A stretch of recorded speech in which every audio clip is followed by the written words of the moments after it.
Hello, welcome to today's webcast. My name is Brianne and I will be your event specialist today. Following the presentation, we'll have a question and answer session. However, you can ask questions at any time during the presentation. Click the Ask a Question button, type your question in the open area, and click Ask Question to submit. We will answer as many questions as time allows. If you should need technical assistance, please type your inquiry into the tech support box on the left side of your screen and click the Send button. If you are disconnected from the webcast, you can log on again using the login instructions provided to you. If you cannot log back on with these instructions, please call support at 866-271-7592. It is now my pleasure to turn the webcast over to our speaker, Alan Hyrick. Alan, the floor is yours. Oh, thank you, Brianne. Hi, it's nice to meet all of you via internet. My name is Alan Hyrick. I'm a senior member of technical staff here at AMD, and I'm going to be talking about an application example in OpenCL. This is an example of computational fluid dynamics, specifically a technique known as smooth particle hydrodynamics. We also call that SPH for short. SPH is used in physics simulations, and it's also popular in video games. We'll be focused on video games. This is an outline of my talk. First, I'll discuss fluids, essentially what is a fluid, how does a fluid work, try to develop some intuition for that. Then we'll move into a discussion of the Navier-Stokes equations. The Navier-Stokes equations are partial differential equations of fluid mechanics. They were formulated in the 1900s, and they're the basis of most fluid dynamics work today. After we've discussed the Navier-Stokes equations, and hopefully I've given you some intuition for what they mean, we will look specifically at smooth particle hydrodynamics, which is a technique for solving the Navier-Stokes equations that was developed in 1992. The original application of this technique was for astrophysics calculations, but in fact it's become quite popular in video games and simulations. Finally, once we've gone through all of the necessary definitions of the equations and the SPH method, we will talk about the OpenCL simulation. This is a program which you can download. It's available for you to download, look at, modify, play with any way you want. And I'll go through the program, explain to you how it works, and then we'll open the floor to questions. Okay, so first, what is a fluid? Well, we all have some intuitive notion of what a fluid is.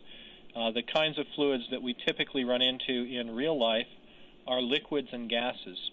An example of a liquid could be water, could be some other type of fluid, oil, what have you. Examples of gases are air. You may not, if you're not familiar with fluids, you may be surprised to learn that air is a fluid and in fact obeys the same fluid principles that water does. Air flows very much like water. It just has a lighter density. A third state of matter that qualifies as a fluid is a plasma. You might encounter a plasma if you were to take a trip on a rocket ship out to the center of a star, but here on Earth we don't encounter plasmas very often.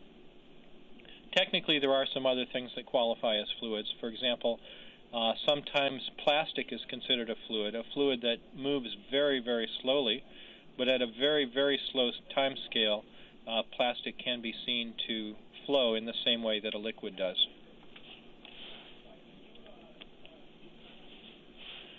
Fluids are generally described by the Navier-Stokes equations. Navier and Stokes were two scientists in the 1900s who formulated these equations of fluid mechanics. And as I mentioned before, this is really the basis for essentially all fluid mechanical work today. We will specifically be interested in the incompressible Navier-Stokes equations, which are the form of the equations that govern fluids like water at normal velocities and normal temperatures. There are other forms of these equations. There is a compressible form, which is generally used for supersonic or hypersonic phenomena in which you can have shock waves and discontinuities in the solution. But in the incompressible equations, those things are not allowed, and everything behaves very nicely. I think it would be safe to say that all of the everyday intuitions that you have about how a fluid works corresponds to the behavior of the incompressible equations. So for that reason, the incompressible equations are the ones that we're interested in simulating for things like video games. I'll describe these equations in more detail. For now, let's just note that there is an equation of motion. That's the large equation on the left side. I'll point to it with my pointer. You should see a red dot to the left of the equation of motion. This basically says that the velocity changes as a function of gravity, pressure, and viscosity. And I'll explain those terms. There's a smaller equation to the right that's known as the mass continuity equation. That essentially says that mass is neither created nor destroyed. So the phenomena that govern a fluid are the gravity, the pressure, and the velocity. You may be familiar with pressure from watching the Weather Channel on television. For example, on the Weather Channel, they will tell you that cold fronts and warm fronts occur, and that there are high-pressure fronts and low-pressure fronts. And you'll see that the weather flows from regions of high pressure into regions of low pressure. In general, that is the way a fluid behaves. It flows downhill in the gradient of the pressure. The viscosity is another important term that governs the fluid. The viscosity is essentially the stickiness of the fluid, and it governs the likelihood of fluid particles to travel in the same direction. Basically, if you have a very highly viscous fluid, like honey or mud, the fluid tends to flow all in the same direction and tends to flow as a mass. If you have an inviscid fluid or a fluid with low viscosity, such as air and water, the different portions of the fluid have much more freedom to move independently, and they don't tend to move in a coherent mass.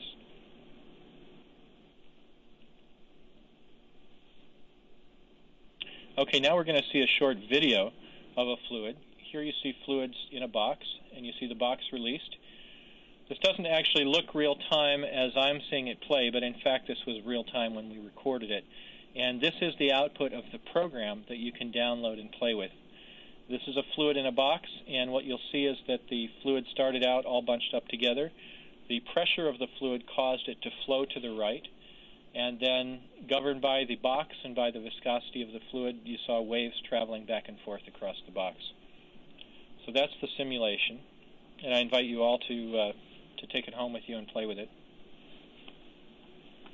All right, so I mentioned that fluids are governed by the Navier-Stokes equations. Now I'm going to explain those equations. I don't make any assumption that any of you have seen them before. If you have, so much the better. I don't assume that you have a background in differential equations either. I will try to explain these in intuitive terms that everyone can follow. So these are what the equations look like. Again, there is an equation of motion to the left, and there is a mass continuity equation to the right. The quantities in the equation of motion are as follows. The Greek letter rho represents the density of the fluid. The English letter P represents the pressure of the fluid, and these are both scalar variables. In addition, on the right-hand side of the equation of motion, you will see gravity, which is g, that's a vector, and you'll see velocity, v, which is also a vector. These are vectors in three-dimensional space. So basically, the equation of motion here says that rho times the derivative of velocity plus a special term called the convective acceleration term are equal to the gravity minus the pressure gradient plus the viscosity term. So the fluid moves under the force of gravity, under the force of pressure, and under the force of the viscous term. Now I mentioned the convective acceleration term. Again, if you don't know vector calculus, these symbols will be mysterious to you, so I've written them out for you. The convective acceleration is a very interesting property of a fluid, which you're all familiar with if you have used the nozzle on a garden hose. The phenomenon is that as the fluid is forced through a small opening, it speeds up. When you take the nozzle on a garden hose and the water is flowing, if you tighten the nozzle, you may be familiar with the phenomena that the fluid suddenly flows much farther out of the hose. That's because it's moving faster. It's moving faster because it has to move through a smaller opening than before. And it has to move faster so that the same volume of fluid can move through that opening in a given period of time. So that's the convective acceleration term on the left-hand side of the equation of motion. The gradient of pressure, a gradient is the higher dimensional analog of a slope in one dimension. So I'm assuming that everyone is familiar with the notion of a slope from differential calculus. The gradient is simply a high dimensional analog of it, and you can literally think of it as a hillside or a slope in high dimensions. So the gradient of P is given by these partial derivatives of P with respect to x, y, and z. And you'll notice that in the equation of motion, it's governed by the negative gradient of pressure.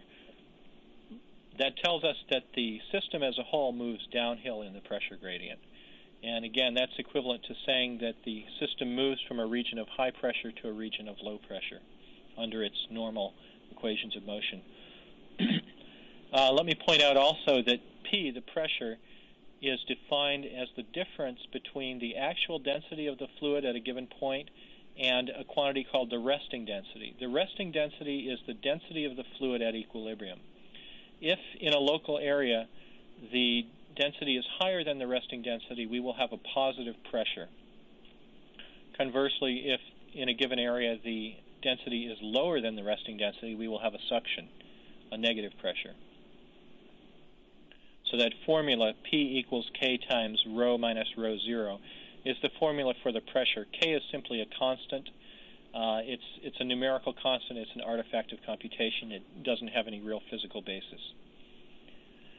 Finally, the viscosity term is actually somewhat interesting.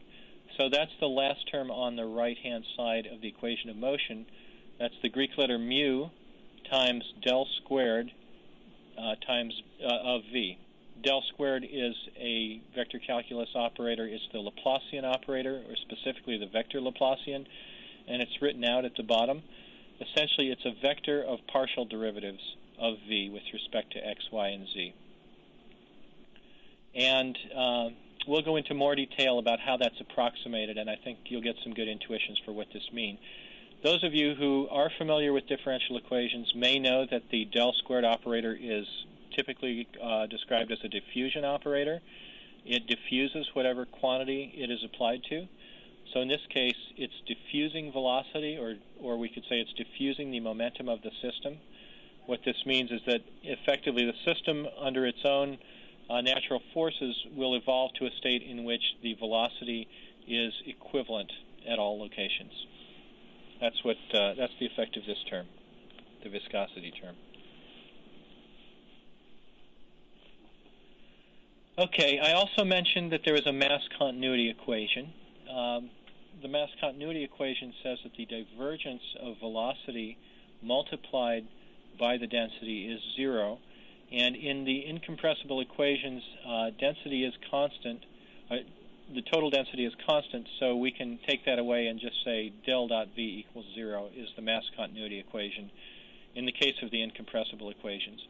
And basically that says that mass is going to be neither created nor destroyed. It's not going to fly out of the system under the force of the velocity. All the mass that we start with, we will still have when we end. And since we are going to use a particle formulation, the smooth particle hydrodynamics method, we have a very easy time with this equation. We don't have to do anything to solve it. All we have to do is ensure that particles are neither created nor destroyed. As long as we have a constant number of particles in the simulation, we will satisfy the mass continuity equation trivially. So that's a nice property of the particle formulation. There are a couple more steps that we need to go through in looking at these equations. In particular, we want to represent the dynamics of this system by a set of particles, and the way we will do that is by taking the material derivative of the equation. The material derivative is the derivative along a path with a given velocity, and our particles will be traveling along paths in space. So to get the equation of motion for a particle, we will simply take the material derivative, and at the bottom of this slide, you see, let's see, there we go. At the bottom of the slide, you can see the equation for a single particle I. This says that the derivative of the velocity of particle I with respect to time is simply gravity minus the pressure gradient divided by our density, rho, plus the viscosity term divided by our density, rho. These are the equations that we will actually solve.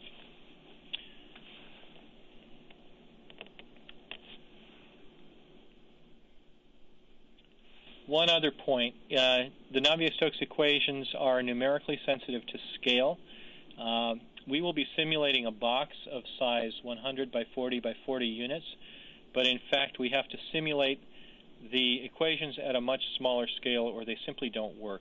This is simply a numerical property of the equations. There's nothing we can do about it. So in the simulation, we will see that calculations that are done of the equations themselves are done at a small scale, 0.004 times the size of our actual spatial scale. Then we have to expand this to the regular spatial scale in order to actually move the particles around in space. So we'll do that at the end of the process.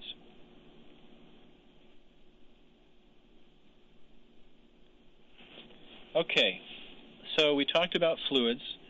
We talked about the Navier-Stokes equations, and in particular, we simplified the incompressible Navier-Stokes equations by taking the material derivative so that we have a simple equation for the motion of one particle. That was the last equation that we ended up with. Now, smooth particle hydrodynamics will show us how to actually solve that equation for one particle. Again, here's a set of equations, but please don't let your eyes bug out. The SPH technique was introduced in 1992 for the study of astrophysics, galaxy formations. Turns out these can be governed by fluid equations as well as many other things. Monahan was the researcher who introduced this, and his basic concept was to introduce smoothing kernel representations of quantities. So a smoothing kernel is like a basis function if you're familiar with basis functions from things like finite element techniques. If you're not familiar with that, don't worry about it.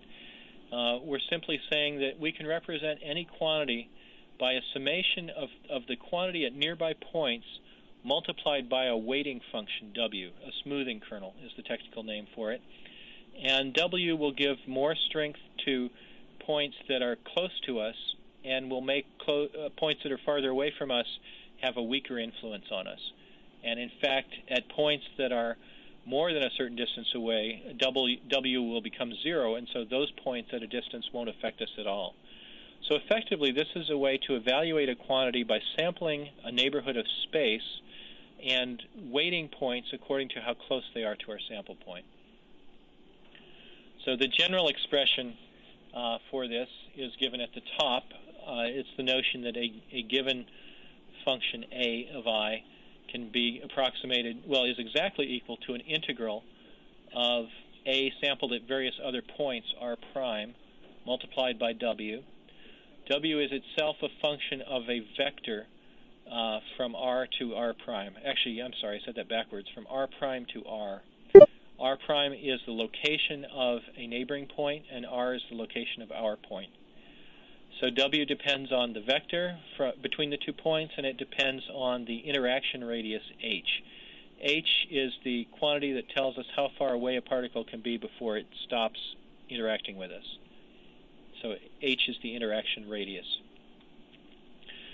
So Monahan introduced this notion of using smoothing kernels, and he introduced approximations to the terms of the Navier-Stokes equations, or specifically the incompressible Navier-Stokes equations. And these next 3 equations are, in fact, these approximations. The first equation says that rho, the density, is approximately equal to the sum of the masses of nearby points, weighted, of course, by the weighting function W, by the smoothing kernel W. So that seems fairly reasonable, right? Density is, in fact, the amount of mass at a given point. So we will approximate density at a point I by the summation of the density at neighboring points J, weighted appropriately. The next term that we need to approximate is the pressure gradient. So this is the term for the pressure gradient divided by rho I. It is approximately equal to the sums of the masses at various points j multiplied by this scalar quantity of pressure divided by density. We have pi over rho I squared plus pj over rho j squared. And finally multiplied by the gradient of a smoothing kernel, grad w. Now grad w is in fact a vector expression, and because a gradient is a vector. And so as a result, this whole approximation has a vector value, which is what you would expect for the gradient of p. And finally, the third term that is approximated is the viscosity term. And here you can actually get a little sense of intuition of how this term works. Mu is a scalar coefficient that simply says how viscous is the fluid. If mu has a small value, then it's a relatively inviscid fluid like water. If mu has a large value, it can be a relatively viscous fluid like mud or syrup. And this approximation says that the viscosity term is approximately mu divided by rho times, again, the mass at several points j nearby, multiplied by the difference in velocity between 2 points I and j divided by the density of j. And finally, multiplied by the Laplacian of the smoothing kernel, del squared w. I'll show you explicitly what del squared w and grad w and w are in the next slide. But first, let's just look at this viscosity term for a moment. You'll notice that there's a vector subtraction in there, Vj minus Vi. If 2 points have the same velocity, this quantity will be 0, and there will be no viscous contribution between them, no viscous interaction. On the other hand, if the vectors are different, if they're slightly different, there will be a small viscous interaction between them. If they have a large difference, there will be a relatively large viscous interaction between them. So you can see how over time this term has the effect of encouraging the particles to travel together, to move in the same direction. Particles that are near each other and that travel in the same direction will not influence each other, but particles that are near each other and are traveling at different velocities will influence each other and try to pull each other together into a common velocity.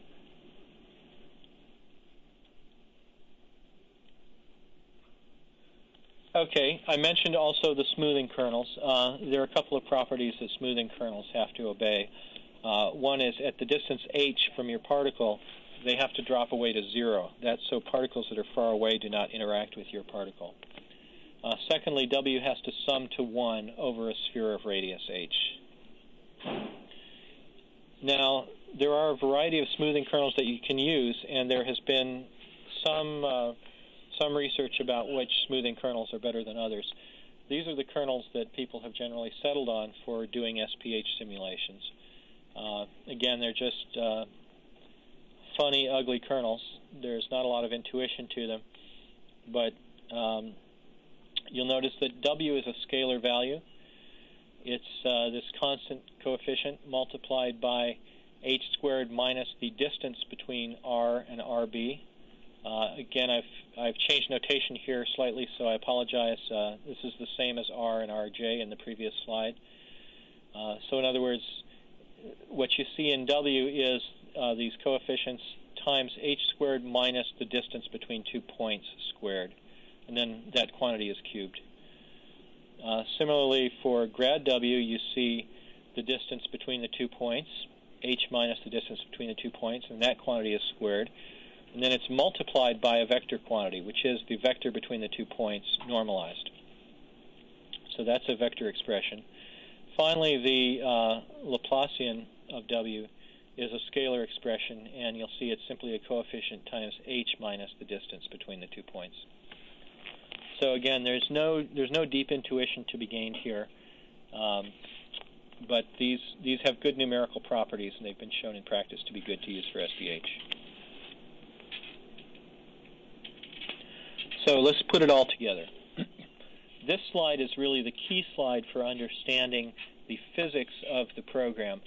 because these are the actual equations that are calculated. This is exactly what the program is computing. The order in which it computes it is first, equation 2 computes an approximation to rho for every particle. And you need rho before you can evaluate the other terms. After that, equation 3 is evaluated. That's the pressure gradient, and that depends on rho, as you can see, and depends on pressure, which also you have. As soon as you have rho, you have pressure, because pressure is the difference between rho and rho zero, the resting potential. And next you have equation 4. This is the viscous term. Again, this depends on rho and on velocity. And finally, when you have equations 2, 3, and 4 computed, you can put them together into equation 1 and use a simple time-stepping numerical integration scheme to advance first the velocity of the particles and then the positions of the particles. So this slide summarizes all of the physics of the problem. Okay, and this brings us to our discussion of the computer program, which is what you all came for. So first, let's review the numerical algorithm. Again, I'm somewhat repeating myself, but the first thing we do is we compute the density with equation 2. We then compute the pressure with this expression, K times rho minus rho zero. We then compute the pressure gradient, equation 3, the viscous term, equation 4, and the acceleration, which is the right-hand side of equation 1. Finally, we use a very simple numerical scheme to time-step the velocities and the positions of the particles. Now, we could write a program that does exactly this and tests the interactions of all particles against all particles, and I'll call this the naive algorithm. So the naive algorithm is correct. It'll give you the correct result because the smoothing kernel W goes to 0 when you're at a distance h from a particle, or in other words, when you're at or beyond the interaction radius for the particle. So what this means is that although you can compute the interactions among all n-squared particles in the simulation, only a small number of them will actually influence your particle, because for most of those other particles, W will be 0 and there will be no interaction. So this is a correct way to write the program, but it's not a very fast way to write the program. It's not fast because, of course, order n squared grows explosively, and the time complexity gets too high. So what we'd like to do is improve the algorithm so that we only interact with particles that are within our interaction radius. And in that way, we can cut down the computation a lot. So a better algorithm will actually divide up space into local regions. Specifically, we will take voxels of size 2h on a side. If you remember, h is the interaction radius. So a voxel of size 2h on a side is exactly large enough to contain one sphere of interaction for one particle. If a particle were located exactly at the center of a voxel, all the particles that it interacts with would be in the same voxel. So, in other words, we've made the voxels as small as possible such that that property is true. Now, of course, in reality, most particles are not at the center of a voxel. They're typically into one of 8 octants of a voxel. You can think of them as being in one corner of a voxel. So, in fact, they will interact not only with particles in the same voxel, but also with particles in neighboring voxels, in particular with a set of 2 by 2 by 2 neighboring voxels. So, in general, we have to search a set of 8 neighboring voxels in a 2 by 2 by 2 pattern to find all of the interactions for a given particle. Now, that's a good way to write the program, and that does speed it up a lot, but we can go even further because we've found through experiment that in most cases you don't even need to take into account all of the particles that you interact with. You can choose a subset randomly, and those will be good enough. And that's how this program works. In fact, you can see it produces very good wave motion, but in fact it only consults 32 particles at a time.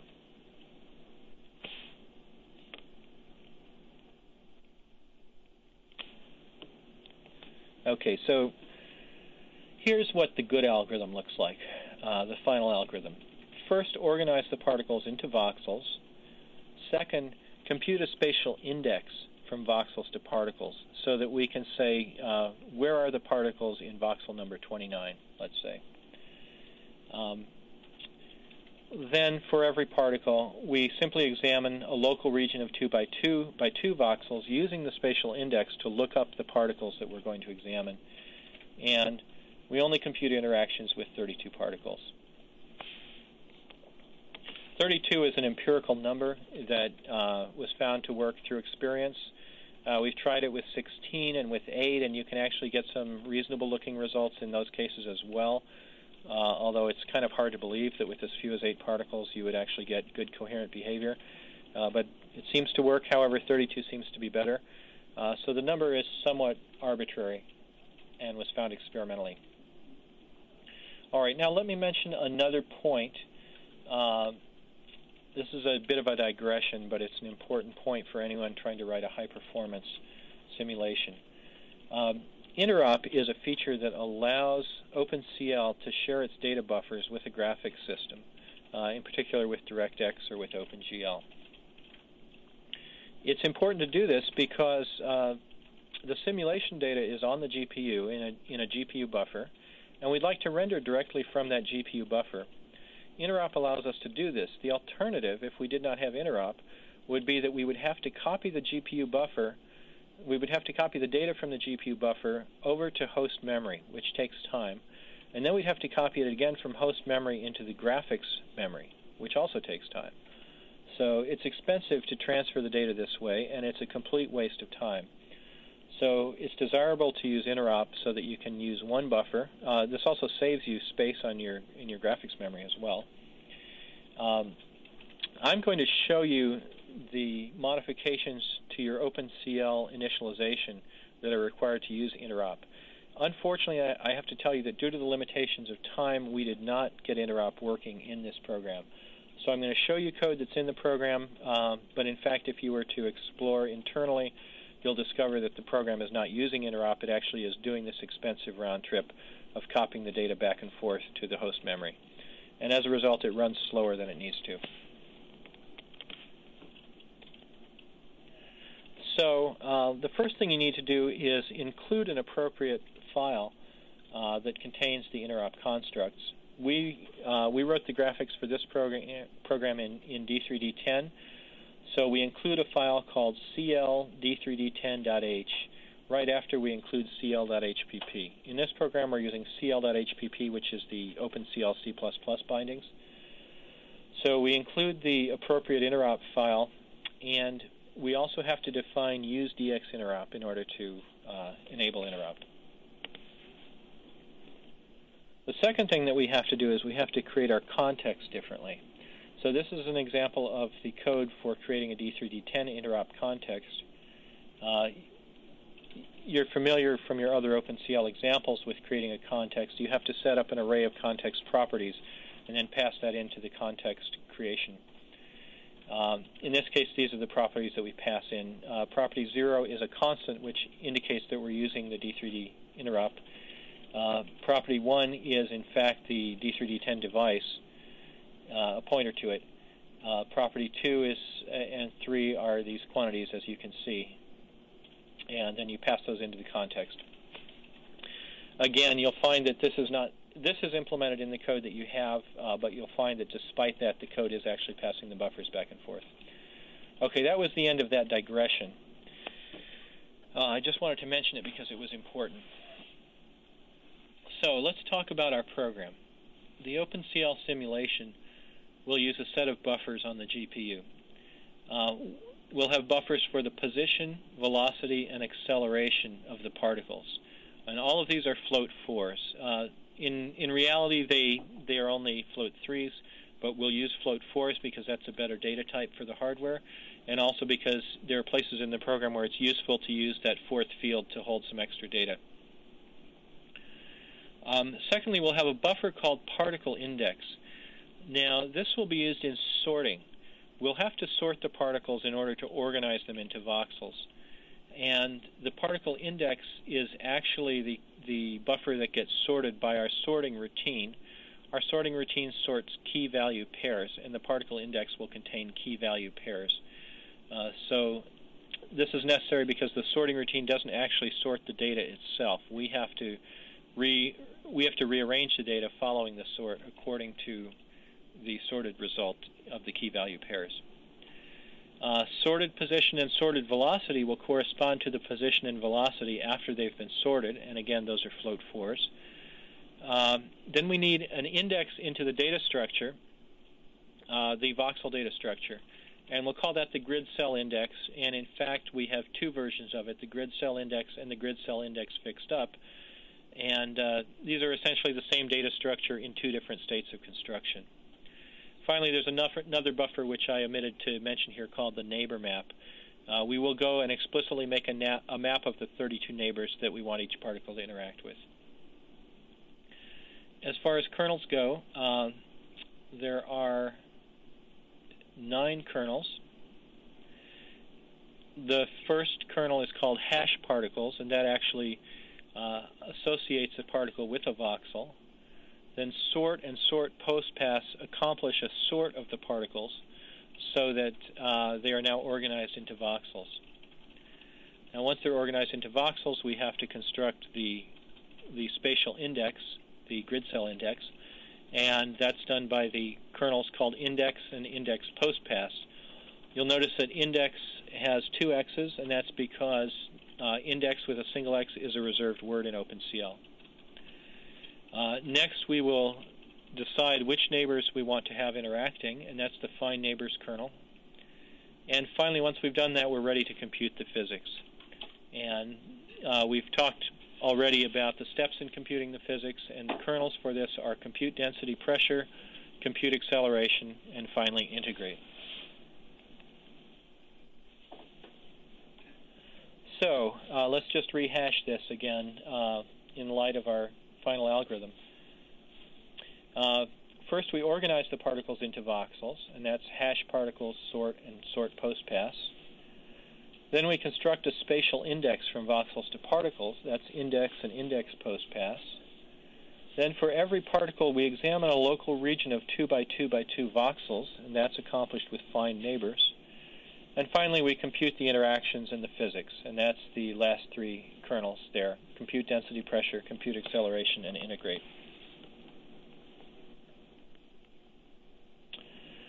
Okay, so now let's talk in a little more detail about these kernels and what each of them does. So I should tell you, first of all, that most of the kernels are dispatched in a one-dimensional domain. Well, actually, all of them are dispatched in a one-dimensional domain. Most of them are dispatched by particle ID. So in this simulation, we have 32K particles, and we'll have 32K work items, and each work item will have a different ID. So that's the way hash particles is dispatched. Hash particles computes a scalar voxel ID from a position. So we've organized space into voxels of size 2h on a side. We assign each of those a serial number. So the first voxel is ID 0, then there's ID 1, etc. And these are ordered in a reasonable way by x, y, and z. So, excuse me. In order to compute a scalar voxel ID from a position, we simply have to look at the coordinates and divide it by 2h in order to, in each coordinate, to find out which voxel in an XYZ grid the particle falls in, and then we have to convert that XYZ voxelization to a serial number from 1 through maximum number of voxels. And that's all quite straightforward.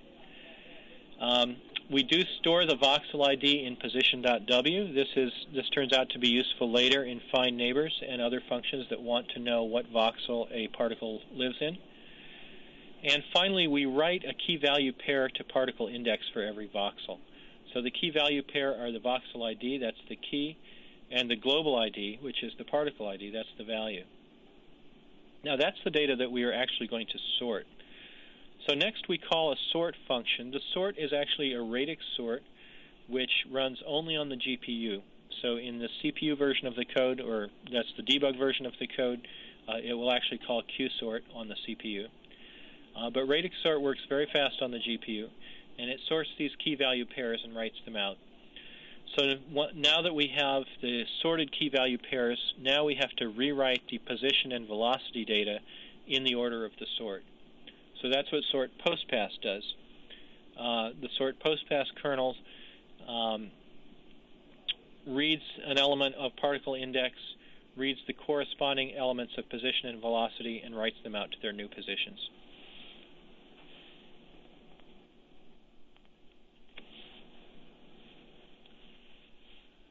Okay, the next thing we need to do, now that we have sorted the particles into voxel order, is we have to construct a spatial index from voxels to particles. And again, this kernel is dispatched in a one-dimensional domain, but rather than dispatched for 32,000 particles, we have actually some number of grid cell indexes or voxels. There's a little bit of terminology here I should explain. This program was originally written to use a hash grid map rather than voxels. So the difference between a hash grid map and voxels are that a hash grid cell can contain particles from multiple locations, both inside the box and potentially outside of the box, and it uses a repeating spatial pattern to map particles into grid cells. That's the reason for the terminology. The kernel is called hash particles rather than voxelized particles, and the data structure is called a grid cell index rather than a voxel index. If you're interested in extending the program to work more generally, one thing you could do is replace the grid cell index with an actual hash grid map, and then you'd be able to take away the walls of the box and see the fluid flow over the space, and the program would still run. The way the program is written right now, however, the fluid is constrained to live inside of the box where we have the voxels. So we're constructing the spatial index from voxels to particles. The first step of that is the index kernel. The index kernel is responsible for identifying the lowest numbered particle in a given voxel, and it does that by using a binary search. So there is one work item for each voxel in the grid cell index, and it binary searches through the sorted positions to find the lowest particle ID. If it does not find any particles in the given voxel, it leaves the value as -1. Otherwise, it puts in place the index of the first particle that belongs to that voxel. Now, finally, we have to do something about all those -1s that are left over from the index case, and that's the job of index postpass. It simply fills in an index value for empty voxels, and it does that by looking upwards in the grid cell index to the next grid cell that contains a non-empty value, and it simply copies that value down, and that turns out to be the right thing to do from the standpoint of searching through the grid cell index.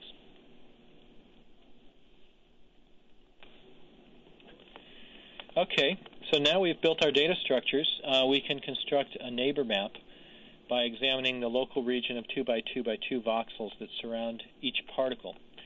So again, this is issued one-dimensionally with a work item for every particle. The first step is to locate the particle within its voxel, within one corner of its voxel. It's in one of 8 corners of a voxel, or in a rare case, it could be exactly in the center, but we essentially ignore that case and treat it as though it's in a corner. Once you've identified the corner of a voxel, you can then identify 8 neighboring voxels that you have to search. And the find neighbors kernel then searches through those voxels for particles, and it takes the first 32 particles it finds that are within the interaction radius. Now, and it puts those 32 into the neighbor map, and those are used in the subsequent stages. Now, it's important to randomize this search. If you were, well, let's put it this way. If you were actually interacting with all of the particles in the neighboring voxels, it wouldn't matter what order you interacted with them in. You wouldn't need to randomize a search. You'd simply go through all of them and compute the contributions. When you choose to take only a subset of them, it's important not to introduce bias, because you are essentially sampling at random from the set of valid particles. So the way that we eliminate bias here is to generate a random number, a random offset into each voxel. So if a voxel has, let's say, 2,000 particles, we generate a random number between 0 and 2,000, and we start searching at that location.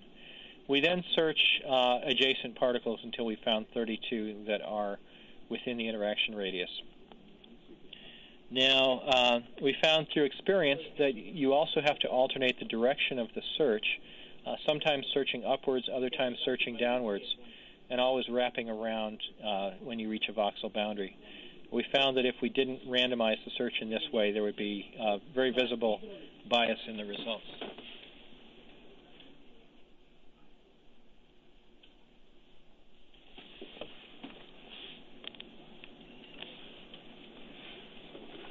Okay, so now that we've constructed the neighbor map, we can compute the physics, which is an interaction with 32 particles, according to the neighbor map.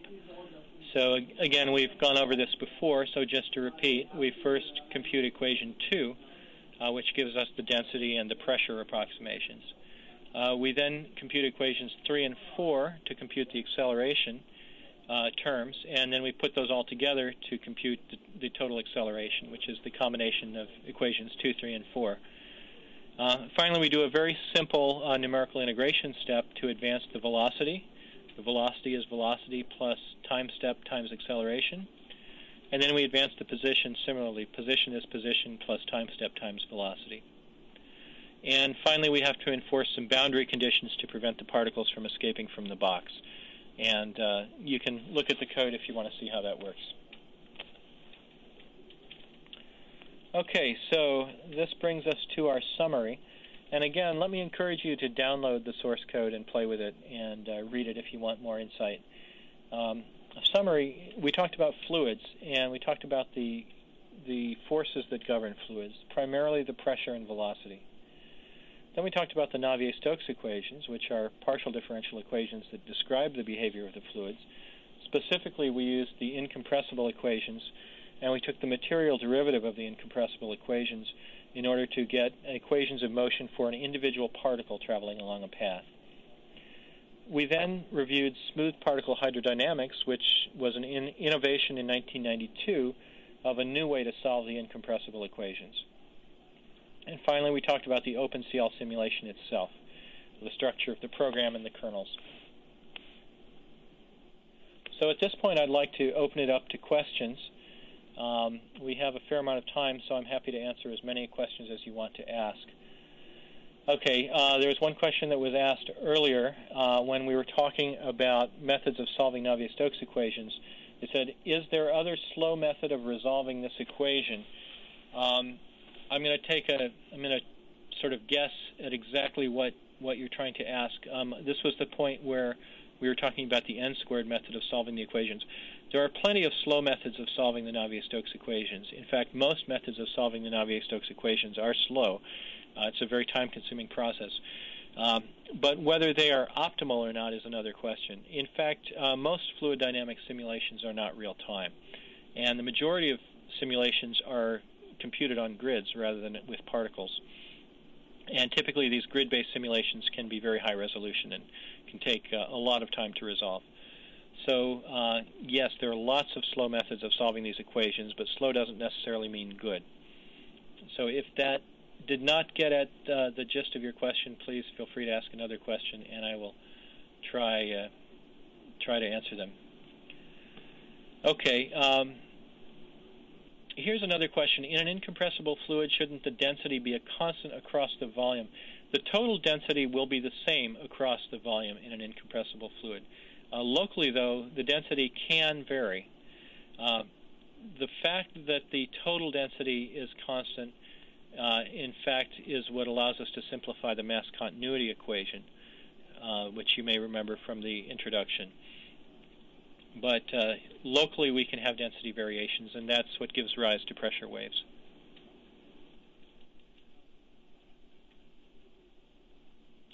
Okay, here's another question.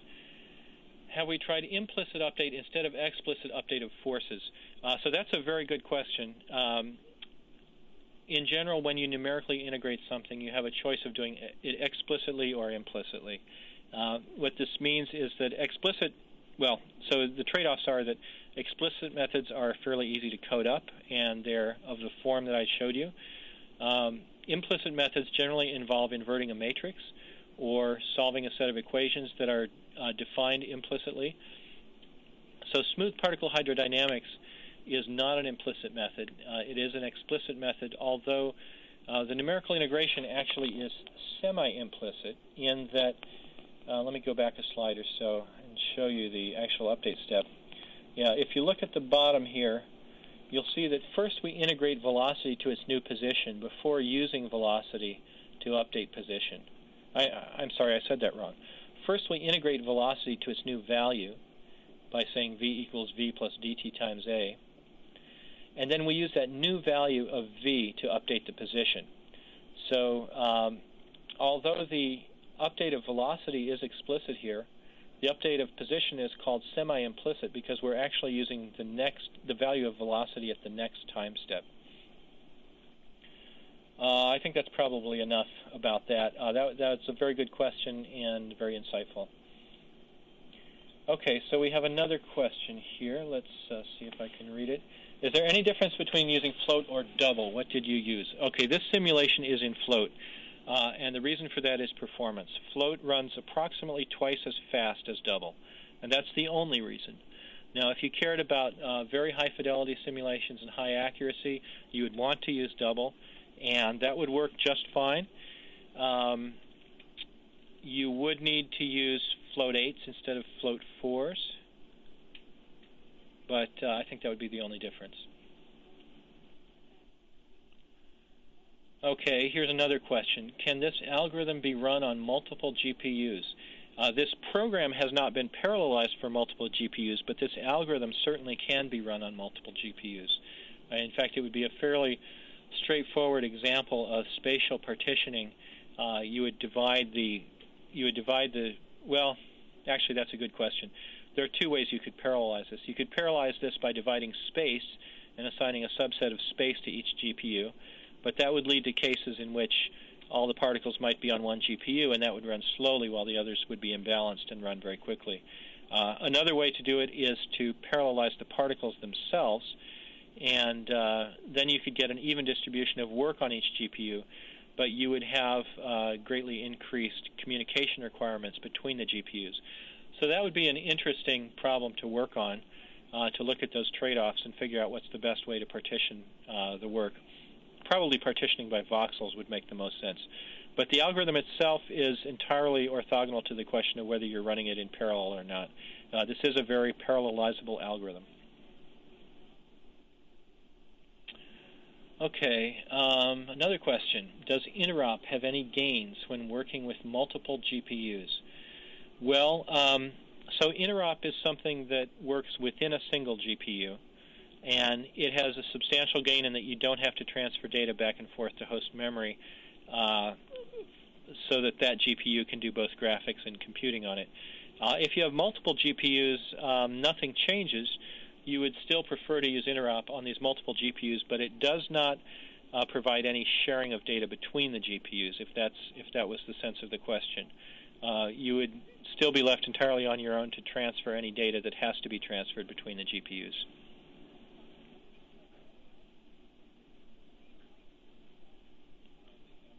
Okay, still open for questions. Please feel free to ask away. Let's see, did I just get one? Okay, yes, here's a question. Can this method be used for simulating turbulence? The sad answer is that in general, no. This method will not produce chaotic flow. That takes generally very specialized techniques that are specialized for turbulence and very, very high resolution, very fine detail simulations. So no, I would not use this for turbulence. I would use this for what's called laminar flow, in which the fluid is more or less moving in the same direction where you have a nice coherent wave. And that's what the simulation showed.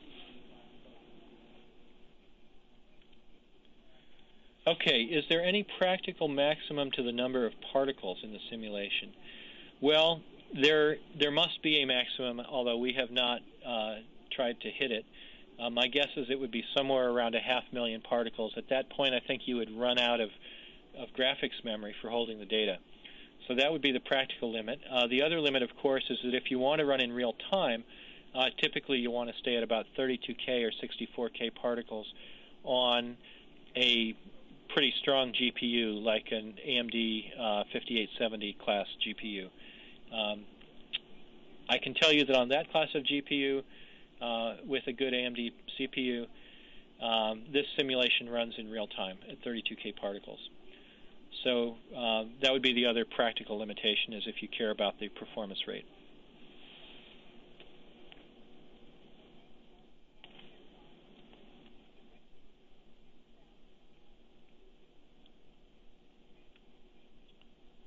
Okay, we don't seem to be getting any more questions. We can wait another minute or so.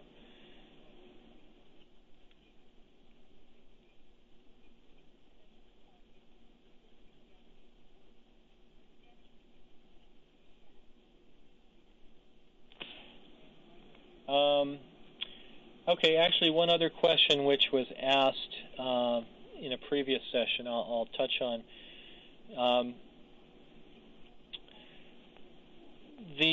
Although these are incompressible equations, we are not explicitly solving the incompressibility condition.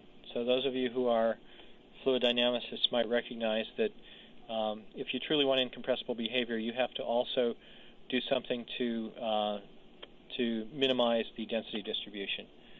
And we're not doing that. So we're not doing that because we care about video game physics, and we're not interested in real physics, so we don't care about it. Okay, here's another question that came in. Why have you used buffers instead of cached image memory? That's an excellent question. Would it not be faster to store everything in images? Well, it actually would be fast to store everything in images, and in fact, we've done a little bit of experimentation with that. The reason that this program does not use images is that at the time we developed it, which was fairly recently, we did not see a performance advantage to using cached images. There are a lot of reasons for that, and I'm not sure that we understand what they all are. They're deep and murky issues in the OpenCL stack. But it was equally fast to use uncached buffers. Now, in the future, in the near future, OpenCL will provide support for cached buffers. So that gives the caching behavior that you'd like to see with images, but it gives it to buffers. So I would be more likely to change the program to support cached buffers in the future than to try to use cached images.